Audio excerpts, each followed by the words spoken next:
Assalamualaikum and greetings. My name is Nurhasya Adibah Mohd Radzman from the International Islamic University, Malaysia. The title of the paper that I'll be presenting in this video presentation is Climate Change and ASEAN Rice Production. The main author of this paper is Professor Jarita Duasa, who is from the same institution as me. There are 4 parts to this presentation, which are introduction, methodology, followed by findings and analysis, and finally, conclusion. Now I proceed with the first part, introduction. This part discusses the rationale of the study, related findings from previous studies, and the objective of the study. Firstly, I would like to begin with the rationale of the study. The high global demand for rice, as displayed in Figure 1, clearly highlights the importance of ensuring adequate supply or production of rice. Several ASEAN countries, namely Indonesia, Vietnam, and the Philippines, are projected to occupy the highest share of global demand for rice in 2030. However, there is a worrying problem regarding the increase in carbon dioxide emissions. As the key contributor to climate change, CO2 emissions have been rising relentlessly in all ASEAN countries and is primarily led by the power sector. Thus, the growing concern over the escalating signs of climate change, which could adversely affect the production of rice in ASEAN countries, would serve as the rationale of this study. From the review of previous studies, elevated CO2 level has been found to positively affect rice yield. This positive correlation between CO2 concentration rate and rice yield is attributed to the CO2 fertilization effect, since CO2 is essential for plant crops to carry out photosynthesis. The increase in CO2 concentration have also been found to result in other beneficial gains, such as more efficient use of agricultural water consumption, as well as a bigger leaf area, increase in crop biomass, and higher photosynthetic rate. Thus, in light of previous findings, it would be the primary interest of this study to assess the impact of CO2 emissions as a factor of climate change on food security measured in terms of rice yield of ASEAN countries. If increase in CO2 has a positive and significant relationship with rice yield in the countries studied, then such findings will be invaluable in the contribution towards the planning of suitable adaptive strategies. Now I move on to methodology. This study employed the panel data of 9 ASEAN countries spanning from 1961 to 2015.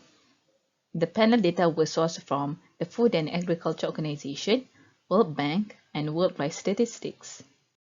In terms of the method used, analysis began with the selection of model using the F-test and Hausman test. This is to decide which model is preferred and appropriate for the dataset. Next, the selected model was estimated to investigate the effect of independent variables on the dependent variable rice yield. The panel autoregressive distributed lag ARDL technique was then adopted to investigate the long-term and short-term co-integration correlations and examine short-run dynamics between the variables.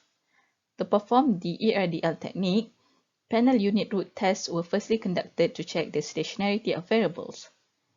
The ARDL model is then developed based on automatic optimal lag length selection that minimizes the AKIK information criterion. Following this, co-integration test was done, and the panel ARDL model is estimated to investigate the co-integration correlations between the determinants. Finally, the error correction model was constructed to examine the short-run dynamics between the variables. Now I proceed with findings and analysis. Firstly, the results of the F-test and Hausman test revealed that fixed effects model as the appropriate static panel model. Hence, this model is then chosen for estimation. Findings from estimating the fixed effects model revealed that only fertilizer consumption is statistically significant in affecting rice yield, and the coefficient value of this variable is 0.108, implying that an increase in fertilizer consumption by 1% leads to an increase in rice yield by about 11% in ASEAN countries. For the panel autoregressive distributed lag ARDL technique, results of the panel unit root test revealed that all variables are found to be stationary at first difference. Based on the ACHEFA information criterion, the ARDL model was then developed. This model was then estimated and findings showed that fertilizer consumption and area harvested are highly significant with a positive sign. Based on the magnitude of the coefficients, the impact of area harvested on rice yield is bigger than that of fertilizer consumption in the long run. CO2 emissions was found to not significantly contribute to rice yield in the long run for the ASEAN region. In terms of assessing the short-run dynamics for each country, findings showed the impact of all three independent variables on rice yield are significant in majority of the countries including Malaysia, Brunei, Cambodia, Laos, Myanmar, the Philippines, and Vietnam. Only fertilizer consumption and CO2 emissions were found to contribute significantly to rice yield for Indonesia, while in Thailand, only area harvested and fertilizer consumption affect rice yield significantly. Area harvested was found to positively affect rice yield in Malaysia, Cambodia, Myanmar, the Philippines, and Thailand, but negatively affect rice yield in Brunei, Laos, and Vietnam in the short run. Meanwhile, fertilizer consumption positively affects rice yield in Indonesia, Laos, Myanmar, and the Philippines, but negatively affect rice yield in Malaysia, Brunei, Cambodia, Thailand, and Vietnam in the short run. Most importantly, carbon dioxide emissions was found to negatively affect rice yield in Myanmar and the Philippines, but the positive impact is found in the majority of countries such as Malaysia, Brunei, Cambodia, Indonesia, Laos, and Vietnam in the short run. Now I proceed with conclusion.